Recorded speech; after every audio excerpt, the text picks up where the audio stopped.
श्रीराम शुकासारिखे पूर्ण वैराग्य ज्याचे वसिष्ठा परिज्ञान योगेश्वराचे कवी वाल्मिका सारखा मान्य ऐसा नमस्कार माझा सद्गुरु रामदासा जय जय रघुवीर समर्थ. सार्थ श्री दासबोधाचा पूर्वार्ध आता संपला. उत्तरार्धास प्रारंभ करण्यापूर्वी किंचित सिंहावलोकन आवश्यक आहे. गेल्या 10 दशकांमध्ये श्री समर्थांनी पुढील गोष्टी स्पष्टपणे सांगितलेल्या आहेत. एक म्हणजे मानवी जीवनात ज्ञानासारखे अन्य काही श्रेष्ठ नाही. ज्ञानाच्या प्रकारापैकी आत्मज्ञानासारखे परम पवित्र ज्ञान नाही. दुसरं म्हणजे आत्मज्ञान हेच खरे देवदर्शन होय. त्याने माणसाला शाश्वत व संपूर्ण समाधान लाभते. तिसरी गोष्ट म्हणजे इतर ज्ञानांमध्ये ज्ञाता किंवा जाणणारा मी वेगळेपणाने वस्तूंचे ज्ञान करून घेतो. आत्मज्ञानामध्ये जाणणारा मी आत्मवस्तूशी तदाकार होऊन तिचे ज्ञान करून घेतो. म्हणून देवाचे दर्शन झालेला पुरुष देवरूपच बनतो. चौथी गोष्ट, आत्मवस्तू अदृश्य व सूक्ष्म आहे. तिच्या प्राप्तीबद्दल तळमळ करण्यास दृश्याचे म्हणजे प्रपंचाचे प्रेम सुटणे जरूर आहे. पाचवी गोष्ट म्हणजे प्रपंचाचे स्वरूप तपासून पाहिले तर ते सर्व बाजूंनी अपूर्ण असलेले आढळते. म्हणून प्रपंच दुःखमय राहणारच हे पटले की माणूस देव शोधायला निघतो. सहावी, देव अखेर स्वतःमध्ये सापडतो. तो हाती लागण्यास सध्याचा मी आमूलाग्र बदलावा लागतो. त्यासाठी सद्विद्या, सद्गुण, उत्तम गुण याचा अभ्यास प्रारंभी आवश्यक आहे. सातवी गोष्ट म्हणजे नंतर आपण देवासाठी किंवा सद्गुरूसाठी जगावे. त्याच्या इच्छेमध्ये आपली इच्छा मिसळावी. अखेर मीपणाने संपून त्याच्याशीच अनन्य व्हावे. हा मार्ग वासनाक्षय करून आत्मज्ञानापर्यंत नेतो. आठवी गोष्ट, माणसाच्या अंतर्यामी एक खरा व दुसरा खोटा असे 2 मी वावरतात. आत्मज्ञान होण्यास खोटा मी विचाराने बाजूस सारून खरा मी शोधावा लागतो.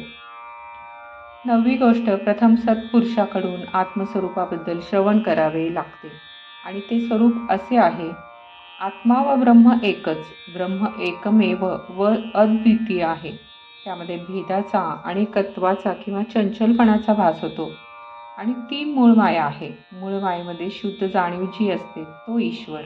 मूळ मायेमध्ये 5 महाभूते व 3 गुण आहेत आणि तिच्यातून गुणमाया प्रकट होते व विश्वरचना होते.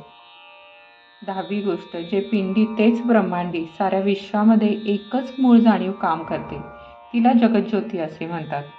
सर्व करते पण तिच्यामध्ये आहे. पिंडामध्ये तीच अंमल गाजवते. 11वी गोष्ट, अज्ञानामुळे जीव त्या जगज्योतीला विसरतो. मी स्वस्वरूप नसून देहच आहे अशी घट्ट भावना धरतो. त्यामुळे तो आकुंचित बनून मी करता, मी भोगता, मला जन्म मरण आहे अशा कल्पना जगतात वावरतो. हीच देह अहंता होय. 12वी गोष्ट म्हणजे या अहंकारामुळे जीव फार कोता बनतो. सर्व विश्वाचा व्यवहार लीलेने घडविण्याचे सामर्थ्य लोपून जीव दीनवाना होतो.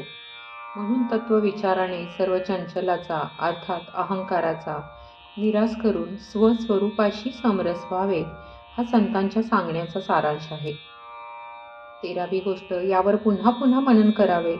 मननातून बुद्धी अत्यंत सूक्ष्म होते आणि तिला स्वस्वरूप चिंतन करण्याची शक्ती येते. सतत स्वरूप चिंतनाला निधिध्यास म्हणतात.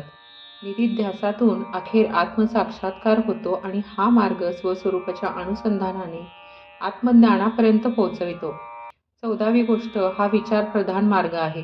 मानवी जीवनात सारासार विचाराला अथवा विवेकाला सर्वश्रेष्ठ स्थान आहे हे सांगताना श्री समर्थांना कधीच कंटाळा येत नाही. पुन्हा पुन्हा सांगताना संकोच वाटत नाही. परंतु विचार हे दुधारी शस्त्र आहे. जर ते कुशलतेने वापरले तर सर्व संशयाचा निराश करते आणि आत्मज्ञानांपर्यंत त्वरित घेऊन जाते. जर ते अयोग्यरीतीने वापरले तर श्रद्धास्थाने भ्रष्ट करते आणि संशयाचे जंजाळ निर्माण करते आणि जीवनात नुसता गोंधळ उडवून देते. म्हणून माणसाचा विवेक कल्पनाप्रधान नसावा आणि तो प्रत्यक्ष अनुभवानुसार असावा. ही गोष्ट श्री समर्थ पुन्हा पुन्हा बजावून सांगतात. प्रचिती नसेल तर परमार्थ वाया गेला असे समजावे. असा एकूण झालेल्या दशकांचा सारांश समर्थांनी सांगितलेला आहे. जय जय रघुवीर समर्थ. तुम्हाला हा व्हिडिओ आवडल्यास कमेंट, लाईक, शेअर करा आणि हे चॅनल सबस्क्राईब करायला विसरू नका. श्रीराम.